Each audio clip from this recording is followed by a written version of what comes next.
Good morning, all my friends from Arrington, Coombs, Hilliers, Whiskey Creek, and Meadowood. I'm Susan Pierce. I'm the Parksville librarian. And this morning I am joined by ACRA, Aerosmith Community Recreation Association. Hi, Tracy. Hi, Susan. Thanks so much for having us today. I'm Tracy Cargo-White, a recreation coordinator with ACRA, and I have the pleasure of working with Christine.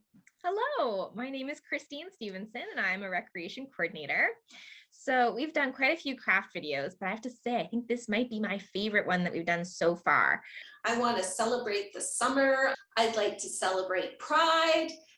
June is also going to be our unicorn days for story time. So a whole bunch of things to celebrate in June.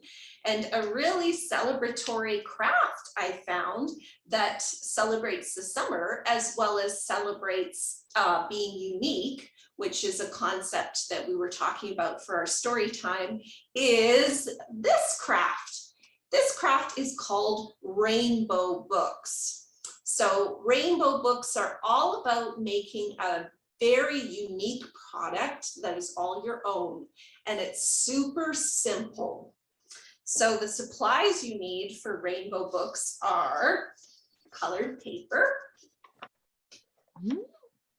So you don't necessarily need the colors of the rainbow. You can just have any colors you have available, and you can use a couple of sheets of paper or you can use a lot of paper. It's up to you how much you have.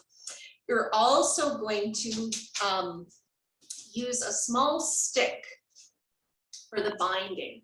So I've got some popsicle sticks. You could use a stir stick. You could use a wooden coffee stick.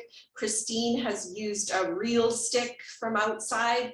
And then you're also going to need a rubber band. And you're just going to need some other regular supplies like scissors, a hole punch, and some paper clips. Our first step to get started is you're going to take your paper and you're going to fold each sheet in half.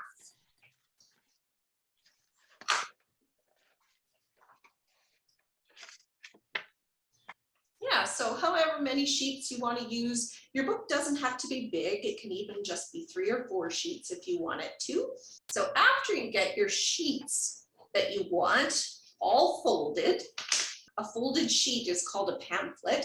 So you're going to take one of your pamphlets and you're going to take your scissors, and on one side of the pamphlet, you're going to cut a design on the edge of the paper. So you can cut a zigzag, you can cut a half circle, you can cut some jagged lines, you can cut some pieces out, whatever kind of shape or design you want to make on that sheet. Perfect. And you're going to go ahead and do that on each little pamphlet that you have.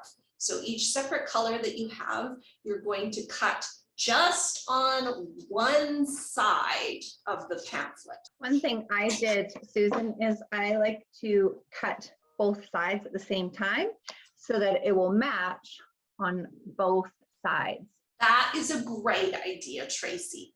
You can make a little image out of your cuts. So here I have made, if you can see that up close, there's some grass mountains and a sunset. So if you want to make a design out of your cuts, you can. If you just want to make geometric shapes or cuts out of the paper, you can do that too. It can be as simple or as complicated as you want to make it. I think that's the really great thing about this craft is that you can think about it a lot or you can think about it not at all. This is what I didn't think about this at all. And I just cut out all the pages with different patterns and it looks kind of funky like this. So I can also show you an example where I thought about how the paper overlaps quite a bit. And so I'm using the front and the back of each piece of paper to make a picture. And so for something that's a little bit more detailed like this, I found it was really helpful to have pencil lines and mark out where each was going to end. So then I could figure out how they would overlap. So any teens or adults who are watching this video as well, you can take things to a little higher level and really have a lot of fun designing a scene or an abstract art piece and making it into an art book. So once you've got all of your pamphlets how you want to. You are going to stack all the pamphlets together. So all the pieces are folded together. And then you're going to take 2 paper clips and you're going to clip the book on each side so that you can keep all the papers together and you can keep them even. Then you're going to take a hole punch. You can either take a single hole punch, a double hole punch, or a great big hole punch, whatever you've got. And you're going to punch 2 holes into the base or where your spine of your book will be at the bottom. Then you're going to take your stir stick, your popsicle stick, or your twig, and you're going to take your elastic as well. And you're going to wind the elastic around the very top of your stick twice.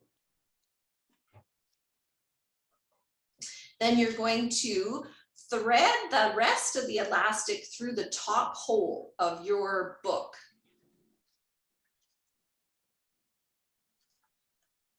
Then you're going to take that piece of elastic and you're going to pull it down to the second hole, and you'll thread it through the second hole, pull it back over the stick and wind it twice around that stick.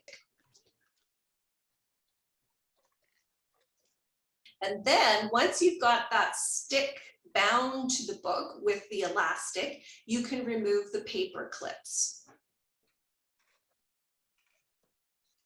Beautiful. Can both of you hold up your books really close to your camera so we can see your beautiful work? Wow, that's amazing. And it's so simple, right? And so now what you can do is you can enjoy your book. So you can write on each page. What might be a really cool thing to do if you've made an image or some abstract art is you could write on the curves. Words or a poem, or one word that shows a poem to give it a meaning, or you can just open it up and do some coloring or writing on each page of the book inside. So I hope you have fun with this craft idea, and thank you for joining us, all of our friends from Arrington, Coombs, Hilliers, Whiskey Creek, and Meadowood.